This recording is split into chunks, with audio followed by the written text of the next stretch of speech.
Hey guys, welcome. This is John T from Meet Immigrant, and welcome to I believe it's our fifth show now. So our guest today is Andrew Kosorok. We've kind of been in touch on and off for maybe 10 plus years. Yeah, I've known you for a while. Yeah, it's been a while. But let me first introduce him. He is a professional stained glass designer, consultant, and restoration specialist. And he teaches sculpture, stained glass, and drawing. He's an ordained interfaith minister, has received degrees in sculpture from Brigham Young University, and has studied philosophy, comparative religions, hermeticism, alchemy, and the Western mystery traditions. His stained glass work is in numerous homes and churches, and his sculpture work has been in several state, national, and international art competitions. The study of art and art production is the means by which he explores his educational pursuits in the belief that through examining the acts of creation, one's relationship with the divine can be strengthened. His style is a product of the fusion of his various interests to build objects as records of the ongoing journey of learning and to share the continuing process. And, you know, I had to read it because you do so much. You're a very interesting guy, Andrew. Thank you. So welcome. Thanks for joining us. Thanks for sharing your experience with us. I guess where I should start is, again, this is Meet an Immigrant. And so I do like to start by, going into your background. Who is it that made the trek to the U.S.? Who was the immigrant, in your family that kind of took that bold move? Go ahead, share that story with us, please. Well, both sides of my family, my dad and my mom came from relatively different pathways. My mom described herself as a Northern European mongrel mix, and her family is from Finland and Ireland and everything in between. Nice. And my dad is his family was originally from the Caucasian the Caucasus. Yep. And through Eastern Europe and Italy. So my grandma was Italian, excellent cook, never learned to read or write. Everything she made turned out kind of a dark russet type green, but excellent tasting. And my grandpa was very Yugoslavian. Okay. Wow. Interesting mix. So when did they come to the U.S.? At what point? My mom's family came early 1800s, late 1700s. And my father's family, his grandpa, so my great-grandpa, came over between 1895 and 1905. I'm not exactly sure when. Once he established himself in Red Lodge, Montana, he bought his wife from Yugoslavia. And she came over and they started a family. Interesting. Different time, right? Very much a different time. So how did your parents meet then? Seems like they had different backgrounds. Very different backgrounds. It starts with the Manhattan Project. Okay. One of their facilities was in southeastern Washington. And my father, the first time he really had access to flush toilets was when he went to college. Wow. He was kicked off his high school basketball team for being too poor. Wow. But he landed an excellent internship working for one of these contractors with the Manhattan Project. And while he was there in southeastern Washington in Richland, my mom, who was going to school for education to become a teacher, she and him kind of met. It's one of those weird things. Neither of them wanted to have fun that would involve drinking or swearing. My dad had the feel of that when he was growing up.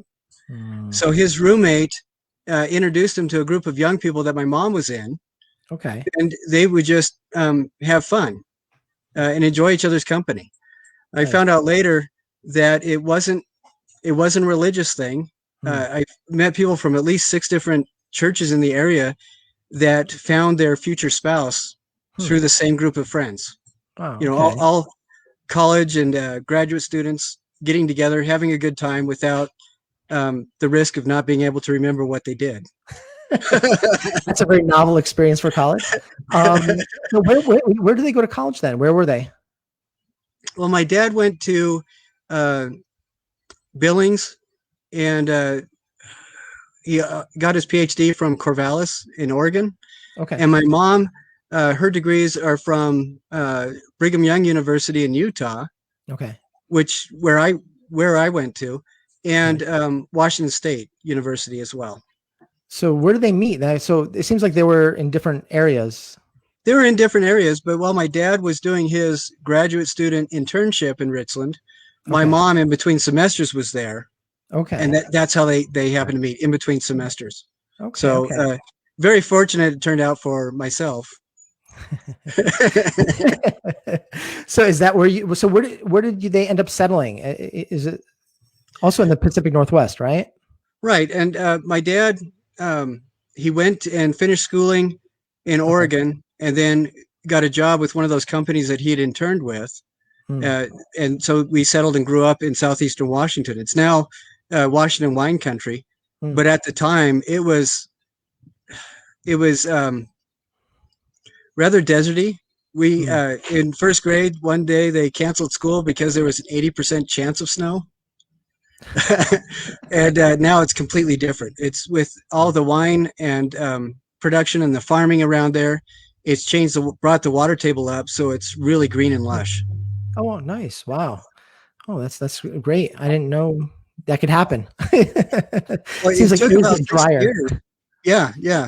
Wow. It did happen. It took about 60 years, but Wow. it's absolutely beautiful now. Oh, wow. We'll have to visit. But and tell me, you also have an interesting childhood too. You mentioned to me before that you grew up with Native American siblings. So how did that Yeah, happen? during the 70s, Mhm. there were different groups that were really appalled at conditions for public schooling in some of these uh, First Nations areas. And my parents volunteered to do something of a student exchange program. Mm. And so I grew up with three Navajo brothers and a Shoshone sister, where I didn't realize that they weren't, family, uh, because we all, we yelled at each other, we had fun together, everything siblings do. That's nice. And so growing up, next to the Bible stories that my contemporaries grew up with, I also learned Mhm. about Spider Woman and Arrow to the Sun and these other stories. Wow. So is that what kind of I know you ended up studied like alchemy, mysticism, Western mysticism. Is this where kind of those seeds were planted? Or I think so. My parents, I was raised in one of the Christian faiths that started in the U.S. in the early 1800s as a Mhm. response to kind of the Western expansionist movement coupled with Protestantism. Hmm. And so, a lot of different churches start in the U.S. started at that time, kind of evangelical Christian, and as an outgrowth of that, there was a lot of curiosity, Mhm. um, because in my particular faith, uh, faith is taught to be examined through almost a science mindset, where Hmm. you have to experiment on the word. It says in the New Testament, and that experimentation helps to validate the belief system, Hmm. ideally. And so Interesting. doubt is an integral part of the faith process. Hmm. And as part of that, just growing up, looking at, realizing that my three Navajo brothers and Shoshone sister were very different, but their Mhm. beliefs are just as valid Hmm. as my own. Yeah, I think that did definitely plant the seeds for later exploration. Interesting. So there was like there was a lot of cultural exchange between you guys, huh? Like you kind of learn from them, they learn from you. Is Not that like intentionally, but yeah, okay? yeah, an Yeah. awful Just lot. growing up. Okay. Like my sister was a really good cook, and it was so much fun when it was her turn to cook, and she was still in high school. That was My mom has passed away, so I can say it out loud. That was one of the meals that we really looked forward to because it was so different than what we were used to. Wow. And what is it like? What's it like then? How is it different? Uh, it's a different mixture of flavors, I Hmm. guess, a different awareness of the use of things like starches and spices. Hmm.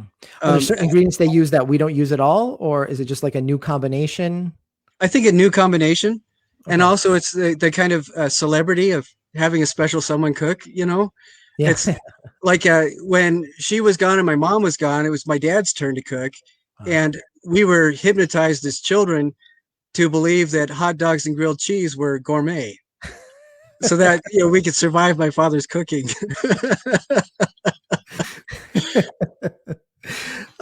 Yeah, my poor kids have to suffer the same, the same thing. But yeah, it's a good thing they like hot dogs and burgers.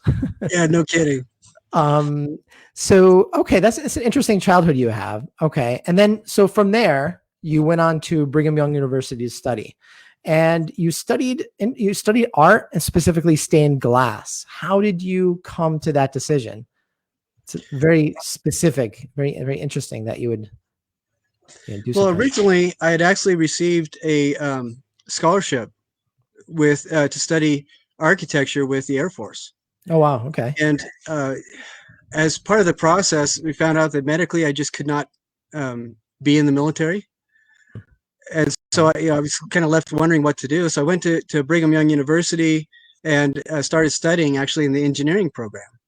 Okay. Uh, my mom, I mentioned, was an educator. My dad was an engineer, and he from mechanical to computer engineering and everything in between.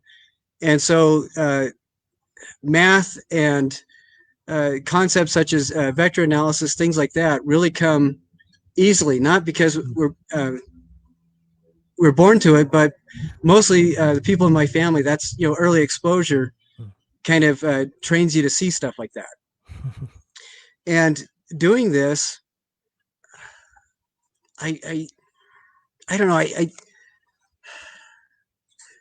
It always felt just a little bit odd. Mm-hmm. The engineering didn't feel quite like the right fit. Mm. And I started exploring art and watercolor. And when I discovered stained glass, it was like all at once. There was a stained glass class. I got a chance to go to Europe and look at stained glass. Mm. And I learned about one of my favorite architects in the history of the planet, Mimar Sinan, Mm. and Oh just wow. the use of glass and what they could do, and that the transparent nature of the medium, the way it alters the light, it just was really astounding to me. And it seemed like a natural.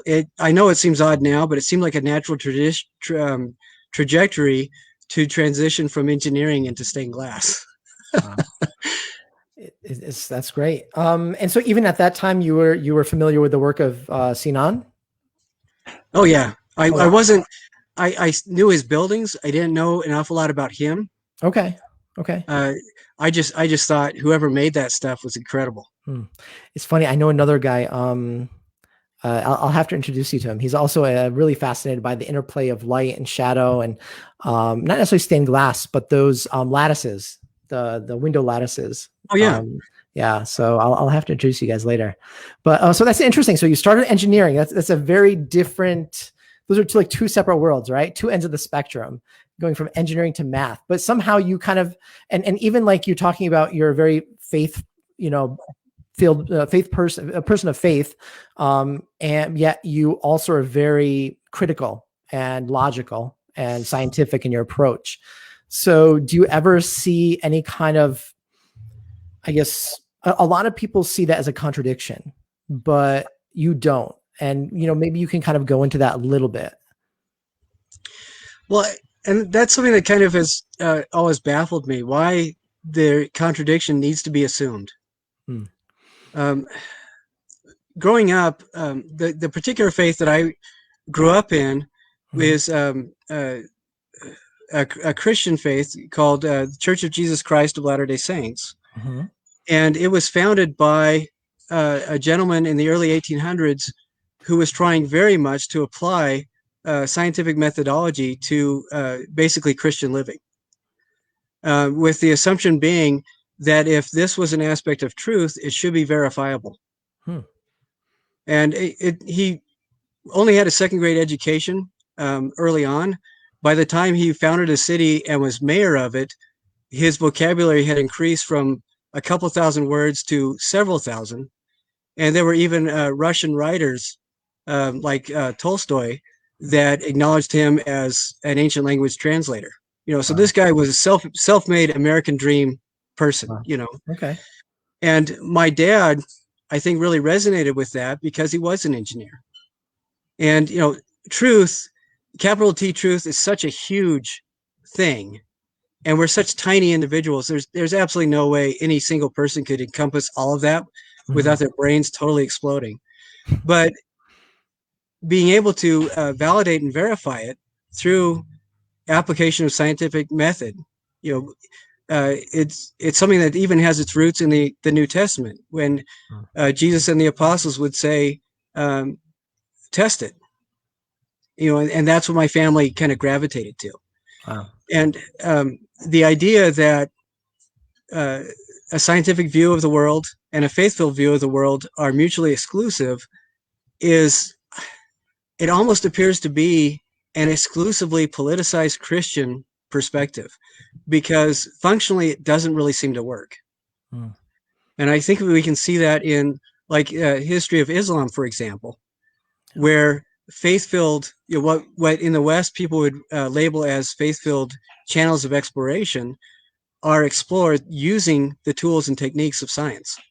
Yeah, very true. I grew up in the similar kind of outlook, right? Which is that there isn't a contradiction, right? If there is a contradiction, then either your understanding of your faith is mistaken or your understanding of science is mistaken, and you need to kind of explore that. But it requires some more thought, and I respect that about you, and thanks for sharing that.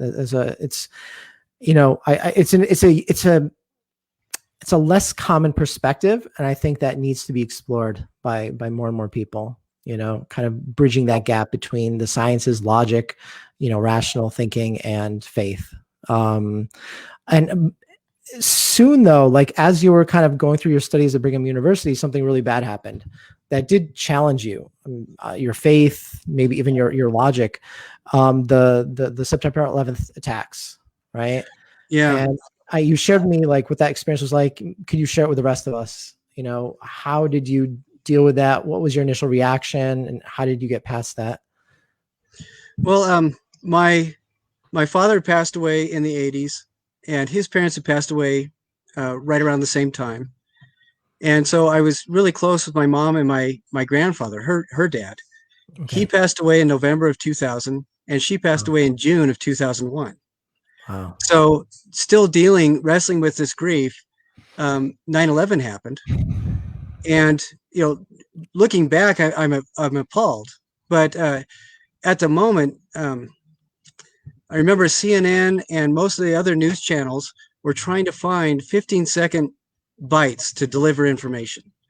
And when you do that, there's absolutely no way to adequately explain every side of any issue, or more than one side of any issue, or even multiple perspectives of anything. And very quickly, the news channels and social media at the time were telling us that 1.5 billion Muslims in the world were all united in their efforts to kill myself, my family, and all my friends. And so, with the rest of the world, I joined hands and decided I hated everything Muslim. And that I would like to believe that was more a product of my own grief at the time, and being willing to allow someone else to do my thinking for me. That's it's understandable. I mean, when you're attacked, you see your nation being attacked, innocent people killed, that's a very rational response. And, in many ways, the people who perpetrated that attack also had a similar outlook, which is that, oh, the West is interfering in our societies. The West, is attacking us. So we're going to attack them, right? This us versus them mentality. Once we look at a group of people and we don't see them as human beings, as individuals, it's very easy to rationalize attacking and killing an entire nation, right? Entire group of people. And that's what they did, right? And when you dehumanize somebody, what you feel for them isn't even hate anymore, because you're not applying it to a real person. Yeah. And so you can justify absolutely terrible things as long as the other person is no longer human. Yeah. And then, like you said, that was kind of the process we all went through during that Right. time. It was, I think it was difficult for everyone. And yeah, I mean, we've been able to kind of come back from that and reevaluate ourselves. And I think that's the strength of America as a nation, that we aren't locked into a certain way of thinking. Once we realize we make a mistake, there's this kind of, okay, you know what? I was wrong. We can move on, right? Let's find a new way. Right. You did that. And how did you do that though? Like, so you were kind of talking about how, it really filled your heart with hatred towards everything Muslim. How did you get past that? Well, Ibn Khaldun said at one point that all of us live in a river of continuity. And this is, of course, a really loose translation, but we're constantly affected in the currents of this water by the ghosts of those around us, before us, and behind us as well. And so we're constantly influenced by what he referred to as the ghosts of others. And I think at this time, the ghost of my mother, the memory of my mother was trying very hard to break free, because there was still a part of me that knew that this kind of hatred was completely unreasonable.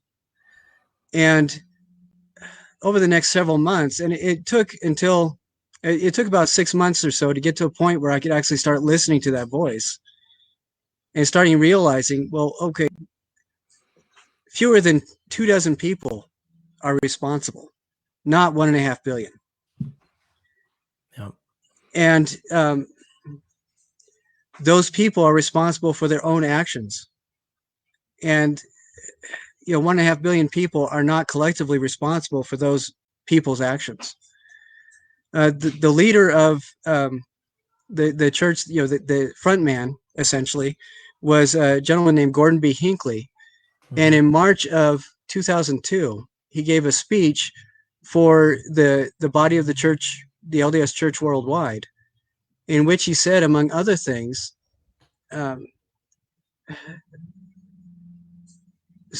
Islam and Muslims are spiritual siblings. Wow.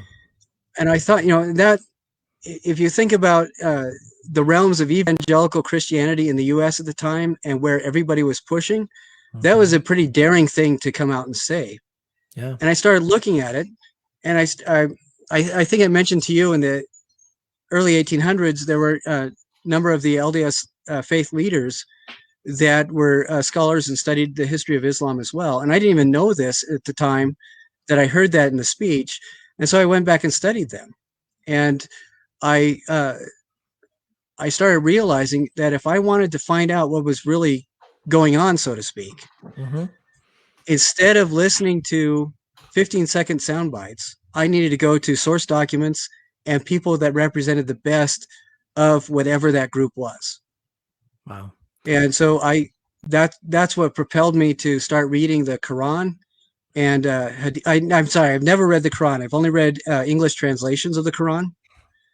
Yusuf Ali was the guy that I really resonated with, because out of everybody, I love that kind of lyrical language that he translated into. Yeah, me too. And the Hadith, gathering the Hadith, and then emailing people around the world that I could find who were ministers of congregations and thought leaders from different spectra of the ones that I reached out to got back to me and shared their perspective about their faith. They were actually shocked that in this, what the U.S. was going through, I would be actually interested in listening to them. Wow. And there was even an imam in Egypt who could not speak English, but was excited enough about it. He had his one of his congregants translate a book that he wrote about Islam and the 99 names and email that to me. And so it was really a very positive response. And these people had every right to be anything but positive, but they were. And I think the same could be said for you, right? I mean, and I think, your country was attacked, right? And it was by Muslims. And, you could have easily been filled with hate, but you decided, you know what, that's not who I am. My mother taught me better. My faith teaches me better. and you rose above that. And I think, in history, when you see those people that we kind of celebrate the most, whether it was, Martin Luther King, or you go to like Mandela in South Africa, right? There was an opportunity for them to, exact like a revenge, but they're like, no, that's not who I am. Right. Right. And that's what heals nations. That's what heals individuals. That's what heals nations. And, I really respect you for taking that initial step and reaching out. And then you softened their hearts, and then they reached out back to you. And, and I think that's very human, right? We can attack once somebody attacks, and then there's a retribution. You can have this cycle, this downward cycle of violence and negativity, or somebody can break that cycle and create a virtuous cycle, an upward cycle of like love and respect and understanding. And you did that. And, I think we all need to learn from that. No one group, no one individual, we all need to kind of take that to heart. And thank you for doing that. And you mentioned the experience was, you really appreciated the response. Was there ever any time where, some of that negativity came back, or was it really just, everything kind of kept going in that direction towards peace and reconciliation and understanding? It would be so nice to be able to tell you that everything was, puppies and roses. I would love to be able to say that. What was fascinating to me is that I expected maybe half the people I contacted to be negative. Okay. Out of maybe 1,500 responses, there were about a half a dozen that were less than positive. So there were not all perfect, happy responses, but overwhelmingly positive. Mm-hmm. There was a gentleman who wrote in 2002 a fatwa condemning terrorism and all violence in the name of faith and religion. Mm-hmm. And he sent me a copy of his fatwa. Mm. And I've only, I hang my head because I've only read the executive brief, but, it's 280 pages. We'll forgive you for that. Thank you. But, it was absolutely fascinating because the response of positivity helped me to let my guard down. And I think it allowed me to take things in the spirit that they were being offered. And I just really appreciate the fact that people were so overwhelmingly positive. That's great. And what was that? Do you remember the name of the fatwa, or what the general gist was of that? I can't remember. I do remember that it is now available free online as a downloadable PDF. Okay. And a friend of mine he was one of the in the state legal department, an assistant to the attorney general. Okay. He decided as a second career to go back and become fully qualified as a rabbi. Hmm. And when he found out about this gentleman's fatwa, I'm so sorry that I cannot remember his name, but he is one of the most well-known clerics and voices in North and South America. Okay. But this gentleman invited him to come to Salt Lake. And so you get Attorney General Office rabbi inviting a Muslim cleric to come and talk about his fatwa in a public setting. And it was, man, these two guys were instant fanboys. Awesome. Best friends from the second they met each other. That's incredible. And we will share this afterwards. Okay. We'll do some research. We'll find it, and then we'll share it with the video. Okay. I remember at the same time there was an interfaith letter that was drafted among, I think, Christians, Muslims, and Jews. Yeah. Right. Yeah. Right. I think and those kinds of voices of reason are very powerful. And, I wish those got more press than all the negativity, the bad things that are happening. And so how do you process what's happening in society now? Like, you've overcome this hate, but, now there's this increase in, negative feelings towards Mexicans and Central and South Americans, towards, Muslims, towards Asians, especially right now, right? After the whole COVID thing. do you have any like advice or suggestions on like how do we get past this?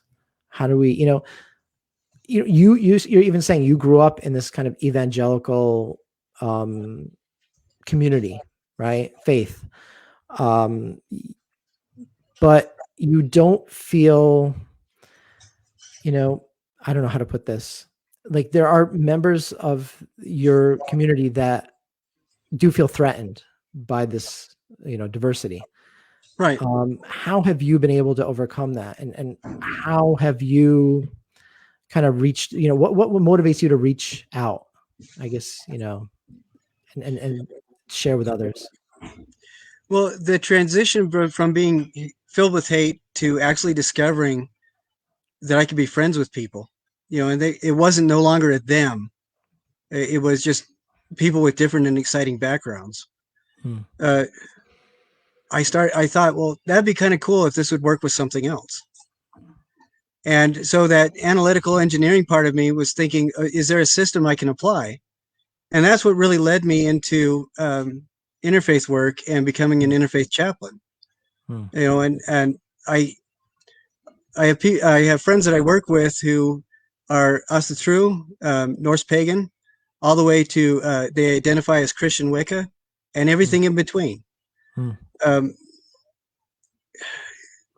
And so does your heart have to change before you reach out, or does reaching out and meeting these people in person kind of change your heart, or is it kind of like a mix of everything?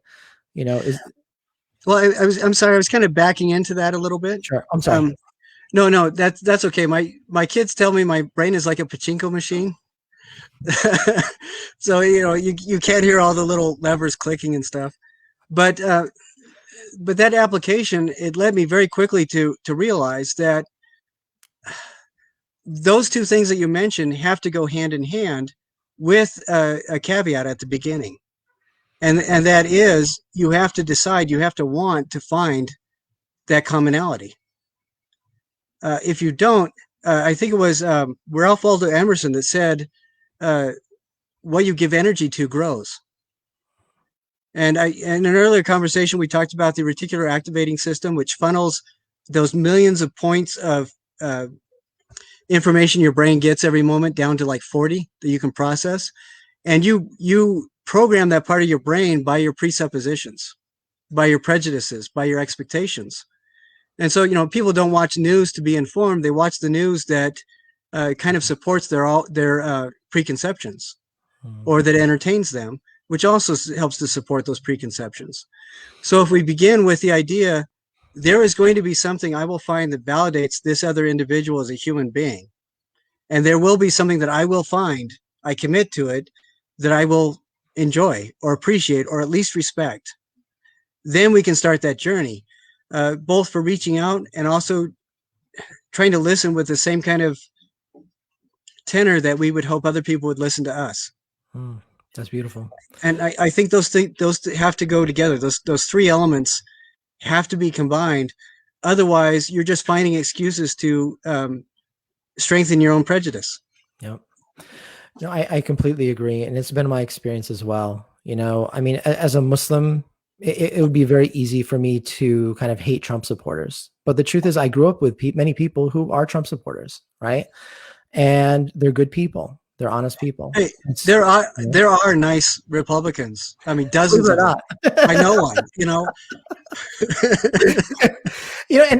I mean, as part of this show, I do want to, even bring in people that I agree and I disagree with, right? Because I think that's where the healing comes from. We can't just speak to people who we agree with, who share our worldview.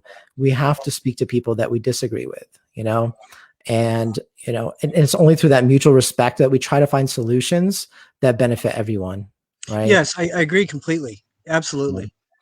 So, but thanks for sharing your story. And something interesting did happen. Like you kind of combined a lot of what, your engineering background, your art background, your love for stained glass, your interfaith work, and you launched a project called the 99 Names, right? Or, yeah. And can you tell us more about that?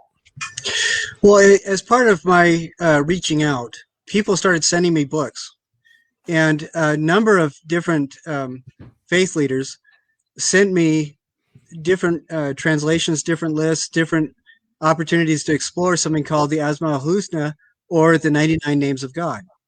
Yeah. And I thought it was kind of cool because here's a system, and trained as an engineer, you really like systems. And when I started looking at it, it dawned on me that this wasn't just a Muslim thing. I mean, that's the packaging, that's the branding. Mm. But these names they're not names like regular names, they're qualities. Mm. And they're qualities of kind of our perception of universal intelligence, from a very broad perspective. And these qualities are things like merciful and loving, the giver of life and the taker of life, Yeah. the resurrector, different things like that, where from almost any vantage point you come to humanity from, you can find a lot of elements of resonance. Mm. Everybody wants to receive mercy from their neighbor, and so there's an incentive there to be merciful as well. And that name really helps to kind of emphasize that and puts it in a package to make it easier to reflect on, I think. That's just one example. Found out my mom's name was Eleanor, and that is a westernization of one of the names, El Nur, which is the light. And she's an educator, so it makes absolute sense. Beautiful. She enlightens people. Yeah, that's beautiful. I like that. So, yeah, how is that project coming along? So, or how did those books, I guess, translate into the project?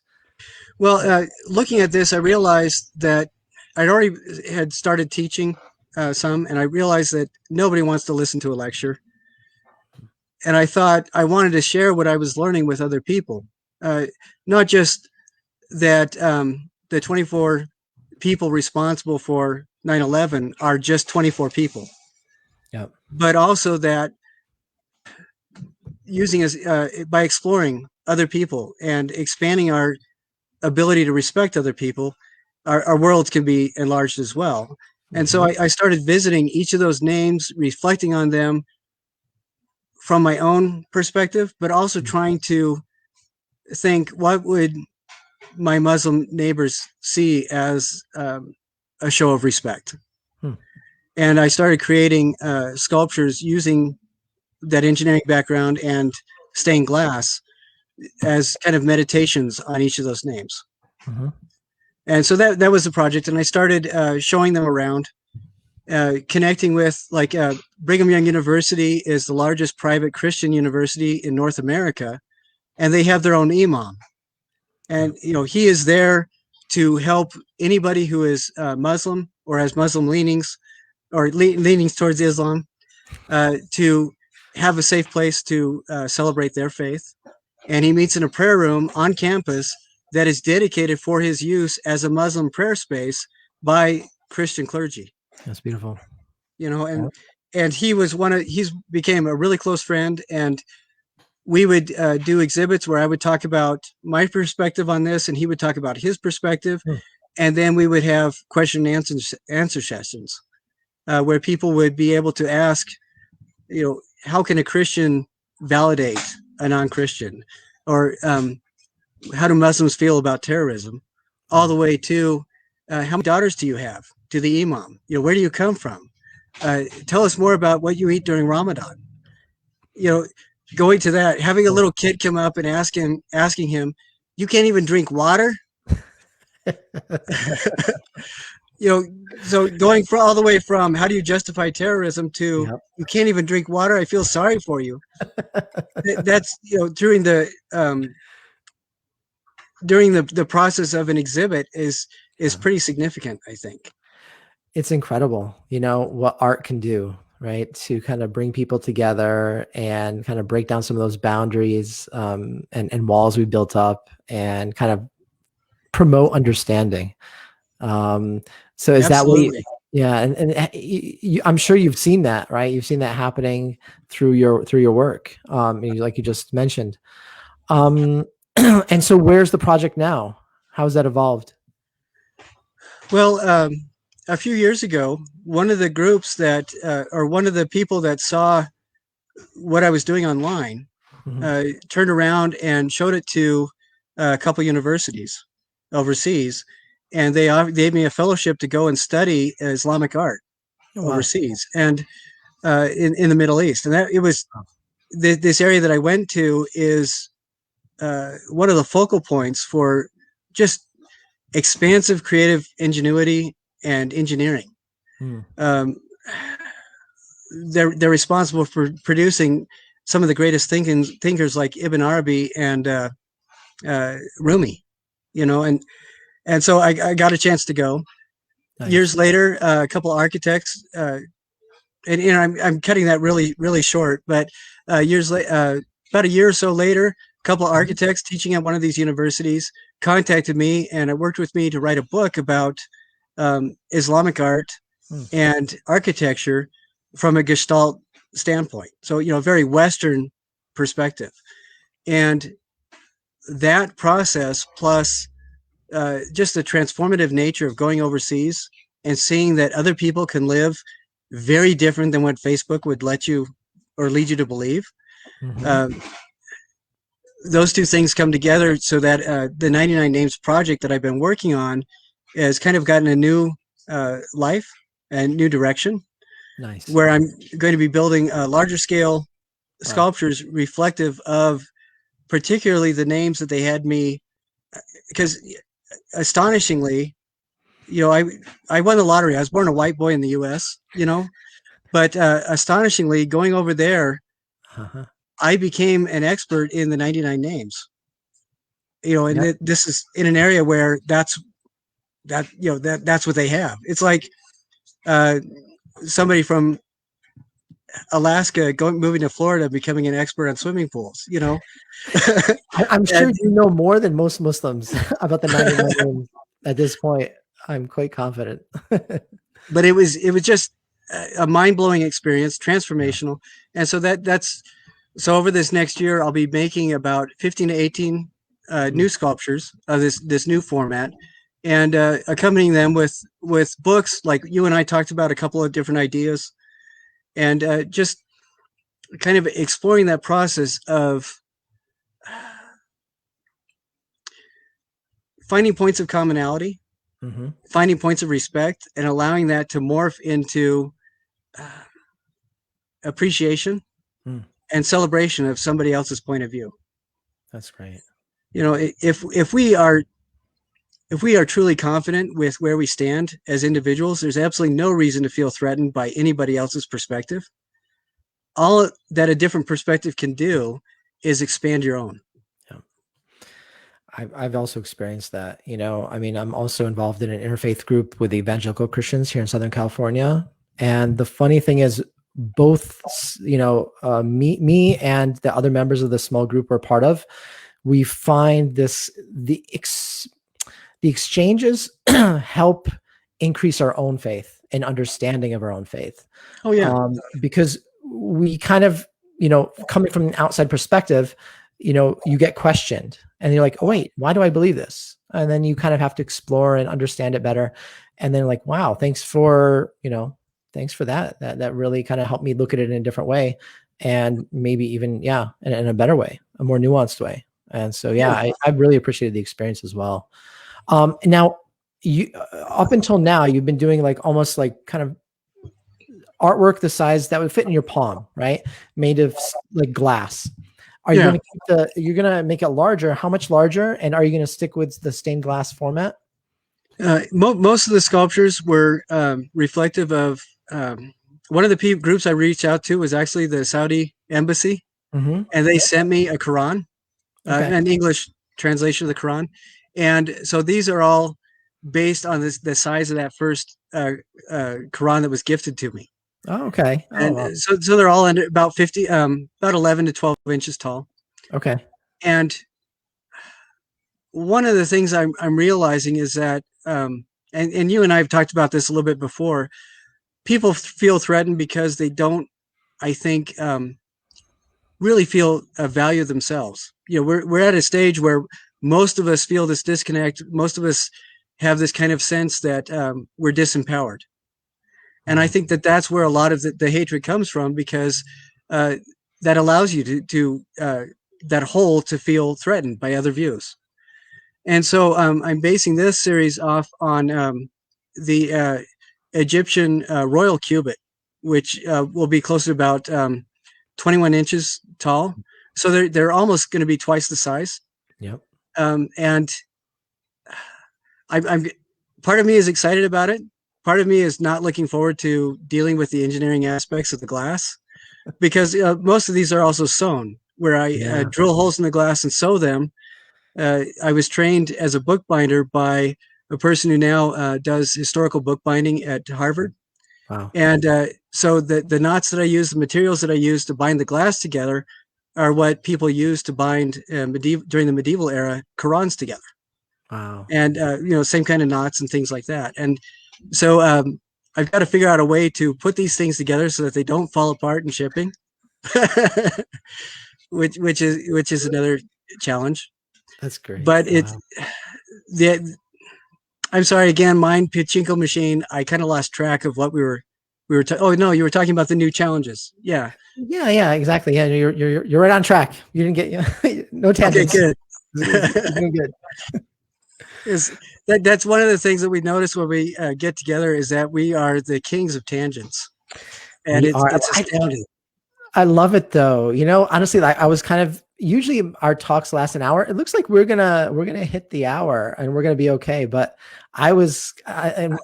if we were allowed ourselves to just kind of go off, I think we could easily fill 2 hours or 3 hours. Oh yeah, that's for sure.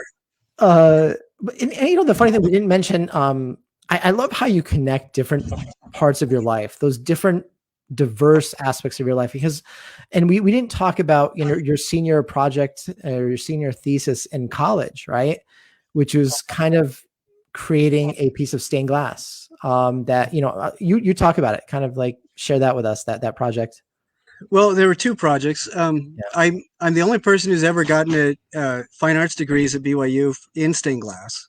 Most of that, it comes because I knew the two department heads and I had them write letters of recommendation to each other, and that sort of thing really helps.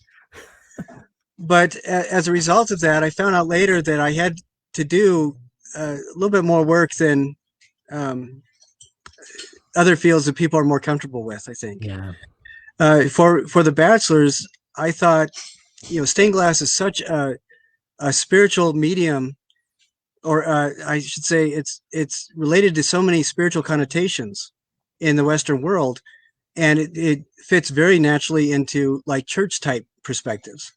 Mm-hmm. And so for that bachelor's project, I pretended that Navajo Nation needed a cathedral. And I thought, what would the cathedral be celebrating? It wouldn't be the New Testament. It would be from those kinds of translational stories from the nation itself. And so I chose Arrow to the Sun. So I built stained glass window, or designed stained glass windows, and made scale models. They were still about 6 feet tall. Wow. Of the windows that would be in an Arrow to the Sun cathedral. Wow. And that was a very interesting project. But then when I moved to onward to get a master's of fine arts, mm-hmm. I thought it would be interesting to take that kind of idea and move it just a little bit further.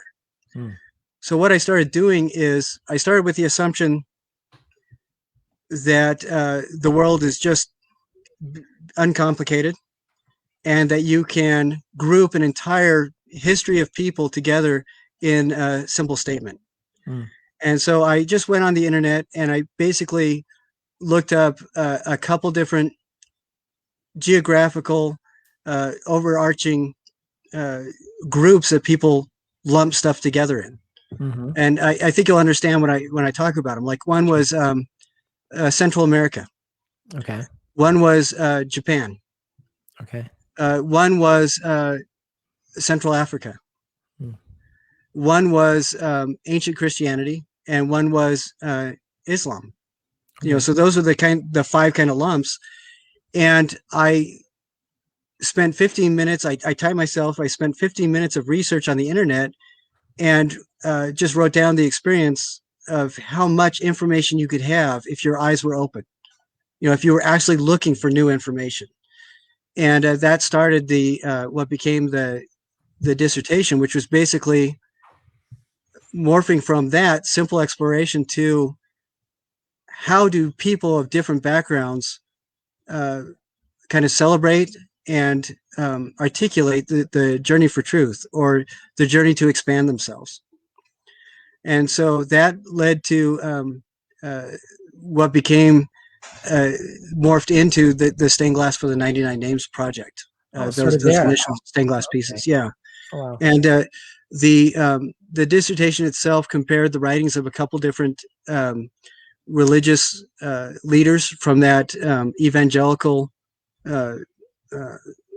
Christian church explosion of the early 1800s that I was telling you about, Mm-hmm. and just kind of exploring their thoughts, their perspectives, why they thought differently, but also the really dead-on similarities between them. And then finding out the same kind of similarities, the eerie dead-on similarities of just a few minutes of exploration of different regional cultures. Hmm. And so I thought that was really fascinating. But that project was called The Windows of Zion, and Zion is I don't want anybody to get upset. It's spelled D-Z-Y-A-N, and it was actually a word you coined by Madame Blavatsky, Helena Blavatsky, who founded the American spiritualist movement in the early 1800s, and she used it to mean basically anybody that seeks after knowledge and performance in accordance with that higher order or the universal intelligence. And I liked it because it's a word nobody knows how to pronounce it until you say it out loud, and it's so fraught with connotations when somebody hears that. But once you know where it comes from, all that tension building up in your neck and shoulders dissipates. And so that's why I use that. I thought that was great. I love how you combine all your different experiences and understandings and kind of meld them together, right? The Navajo, whatever your proposed Navajo cathedral stained glass window, that's incredible. And then to take your understanding of stained glass and engineering and book binding and interfaith work, and to create another project, the 99 Names project. I also love, it's incredible what we can do when we synthesize. And if you look at the history of art and science, that's what they've all done. They, all scientists, absolutely, all artists, absolutely, right? Yeah. Yeah. They, in fact, when I showed you some of the work that I do here, designing stained glass, I'll do thumbnails and transition them up full size.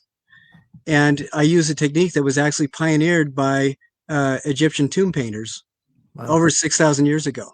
So and it was a product of math and engineering meeting art. Yep. It's still valid today. Yeah, and if you even look at Islamic art also took a lot from the Christian era, from the Byzantine Empire, right? Oh yeah, yeah. The stained glass, the mosaic work. I mean, Hagia Sophia, right? It was a church, right?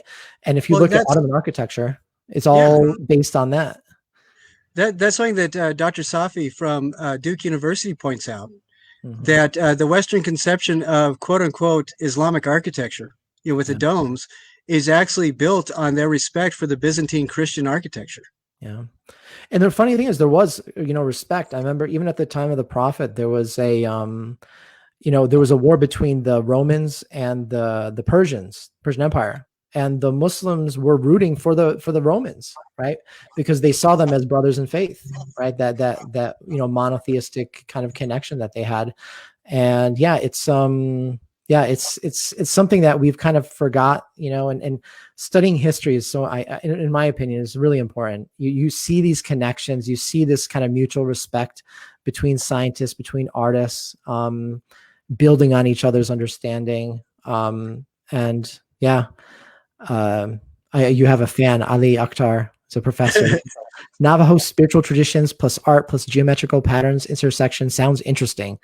So a new fan.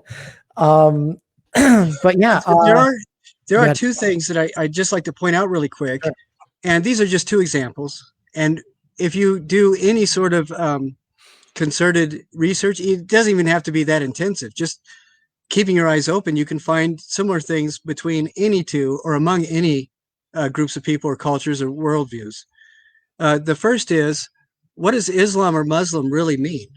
It does not mean somebody who has signed a card saying, I will follow the prophet wherever he goes. What it means is somebody who has committed to do the will of the divine. And that's all it means.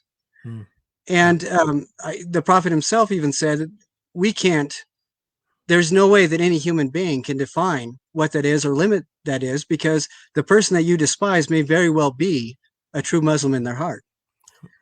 And if we look at it at that point, then that's true for Christians as well. There's the idea that you have to be polite to anybody, to strangers, because they could very well be a stranger an angel in disguise. Say a similar idea. You cannot judge. So that's from one perspective. From another perspective, if we look at the New Testament, the last prayer that Isa or Jesus uttered was he called out to Eloi. Eloi was the Aramaic enunciation of the word that we now recognize as Allah. So even Isa or Jesus was praying to the same divinity that Muslims around the world do. And so there's just those two things show some really strong points of connection that we have as Christians and Muslims. Oh, that's beautiful. But we can look and find those same connections between almost anybody.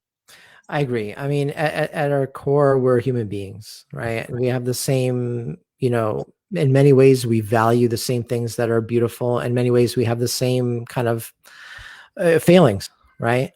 And this gets, repeated over and over again throughout history by all sorts of different groups of different ethnicity and faiths. So,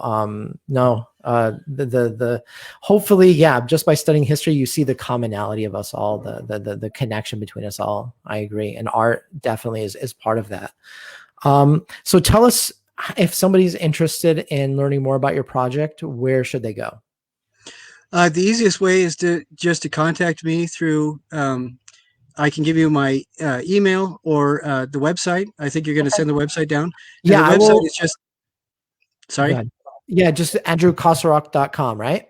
Right. That's it. And there should be an email. Right. You think in the 90s, I designed fonts for word processing programs, and now I can't even remember all the nomenclature for email. So easily they can find your email and connect with you through the website. Right. Okay, so that's great. They can also email me directly through my personal email is ghost GHOST River RIVER Studios STUDIOS @gmail.com, okay. And that comes directly from how Ibn Khaldun and Ibn Arabi really affected me. I learned more about becoming or trying to aspire to become a decent Christian through reading Ibn Arabi, Ibn Khaldun, Rumi, and Syed Nasr that I had before. Wow. I like I said, I think you're more well read about Islam than many Muslims. So you can teach us a lot. So thanks for sharing that. And I highly encourage everyone to kind of get involved and support your efforts. And definitely, when you're having any new exhibits at a college or museum or whatever, please let me know. I love to spread the word. And I find that I really would appreciate your nudges. And you said you were going to do this publicly. Where is it? Where's the evidence of it? I really appreciate that coming into the future. Yes, I will be there, man. Trust me. So now to the not so serious part. So I like the last person I interviewed, I asked them to suggest a snack, their favorite snack growing up, that we would share with the next guest. And so have you received it? Can you show us? Oh yeah, absolutely. So this was Yvonne suggested. She grew up, her father's side of the family was from Sicily. And every time they would come over, they would bring, suitcase full of the Ferrero Rocher chocolates. And oh, that's so awesome. Yeah, that was at a time where now we kind of take it for granted. It's everywhere. But growing up, that was her access to those chocolates. And it was a really special thing for her. So she shared that. So I'm going to get everybody's reaction. You have to enjoy at least one during, while we're still in the interview, and let us know what you think. It's okay. Absolutely. This is the one I've selected. And please tell me you do not have a nut allergy. Oh no, I am no allergies. You're no allergies. Okay, good. Me too. I got to tell you though, I'm so glad that the snack that she sent you wasn't like heavily spiced fish or something, because that would take a little bit more preparation to be in the right mental frame to try it. But this stuff is beautiful. So I really like when guests enjoy it, but I have to admit I'm a little bit sadistic. I'm waiting for the one time where somebody suggests something that the next person really does not like. I just want to see that reaction. Sorry, and I apologize to that person ahead of time, but I'm glad you enjoyed it. So how is it? This is awesome. It is very good. It is awesome. I love it too. Good suggestion, Yvonne. Thank you both. And so what are you suggesting for the next guest? Well, I grew up in Southeast Washington, mm-hmm. and most people know of Washington with evergreens and apples. 1918, one of the immigrant families to Washington came from Eastern Europe, mm-hmm. and they became apple farmers. But there was a lot of the deadfalls, the apples that fall off the trees. And they can be processed for food, but they can't be sold as apples. And they combined the Eastern European take on Turkish delight, which is it's Persian delight. It's one of the most glorious excuses for jellifying sugar ever. And you would take the deadfalls and process them and make what they call lokum, which is essentially Washington or Eastern European immigrant Turkish delight. And the company now is called Liberty Orchards. They make a vast array of all sorts of different flavors. Yep. And when I was a kid, we would go see my grandma in Portland, Oregon. We would always stop at Liberty Orchards, get enough sugar to make all four of us totally crazy for about 3 weeks. And it was one of the best parts of the whole trip. Awesome. That's great. My parents were very patient. God bless them. I know road trips where the kids are going crazy. My wife and I have to plan way ahead of time. We have all sorts of things to distract them, and sugar is definitely not one of them. So your parents are saying, I don't know exactly why they did it, but it was the thing. It made it the 6 hours in the little mini car that we had totally worthwhile. Awesome. Maybe I'll have to try that trick next time. So I ordered some applets and cotlets. Cotlets. Oh yeah, I ordered that for the next guest. So I hope to see their reaction to that. They might not be able to speak. Usually those things are pretty sticky. So they are kind of sticky, but I don't know. Once you get down off the buzz, it is totally worth it. No, I agree. I actually ordered some for myself. I'm like, I have to try this. So I will be trying it as well. So thank you for that. And and thank you for your time and for sharing your thoughts and your experiences and being vulnerable. It means a lot to me, and I hope it benefits others who have a chance to watch this. So thank you so much for inviting me. I mean, this is really great. And it's been a lot of fun to reconnect with a friend as well. Yeah. And however I can help push this forward, I know I can, at least double the viewership by sharing it with my mom. Awesome. No, I'm kidding. No, but it's true. At least the people that tune in to look at me. But this has been a wonderful opportunity. And I think that what we need now today is not more news driven by the intensity of entertainment instead of factuality.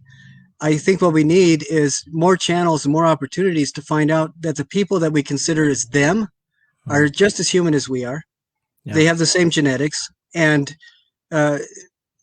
hopefully over time that them can be gently processed to more of us. Yep, I agree. Meeting people from around the country, around the world, different backgrounds, it's what I love. You know, and it's one of the reasons I'm doing this. I mean, it's enriched me and in so many ways. And you know, it's not always pretty, right? I mean, sometimes you end up like, you know, you'll argue with somebody, but it's good natured, right? You're really trying to understand something. And I've started out with arguments where, like, you know what, I was wrong, and it's changed me, right? Yeah, I'm a stubborn person, so there's usually some argument involved. Well, I think that's one of the problems. You're going to have to find something that we can argue about so that we have a disagreement. I want to see what that process is like with you. I know. That hasn't happened yet. You know what? We're going to bring you back. We will find that issue and we'll bring you back, and we will have to put it on video. All right. So I can't wait to have you back, but thanks again for coming and sharing your thoughts this time. All right. Thank you very much. It's been wonderful. Right, especially the treats. Okay.